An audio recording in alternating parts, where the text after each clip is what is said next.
আসবি লাস্টে এদিক থেকে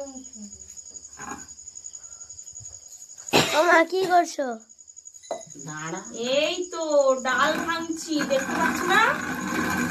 এই ডালটা কি ডাল জানো? এটা খেসারি ডাল। এটা ভাঙছি, তোমার ঠামি খুব ভালোবাসে। মাঠে হয়, মাঠে চাষ হয়, সবাই জানে। এটা বড়া করলে খুব সুন্দর খেতে লাগে। তোমার ঠামি তো খুব ভালোবাসে। হ্যাঁ, তুমি ভাঙতে পারো না, তুমি তো ভালো বড়া নিজে ভাঙতে পারে না, আর বলে খালি বৌমা খালি ডাল ভাঙবো বড়া খাবো। হ্যাঁ, ভাঙার মতো এ নেই, শুধু ডালের বড়া।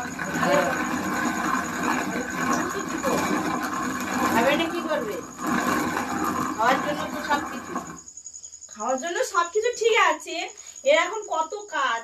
আবার একবার ভাঙো, আবার পরিষ্কার করো, তারপরে ডাল বেরোবে। হ্যাঁ, এর অনেক খাটুনি। খেতে তো খেতে হবে, খেতে হলে তো খাটতেই হবে না। তাহলে তুমি ভাঙো, আমি চলে যাই। তুমি ভেঙে দাও, তারপরে আমরা বড়া করে দেবো। ভাঙতে পারলে তোমাদেরকে বলি নাকি যে আমাদেরকে ভেঙে আমাদের বড়া করে দাও? আমিও পারবো না। পারবে না তো তাহলে থাক, অত কথা শোনার আর কি আছে, আর খাওয়ানোর কি আছে। আর তখন বলবে বৌমারা ভেঙে দিল না, একটু ডালের বড়া খেতে চেয়েছিলাম বলে হ্যাঁ ভেঙে দিল না। এত এত হিংসা মনে, বাবা এত কথা শোনার দরকার নেই, ভেঙেই দিই ওই খা।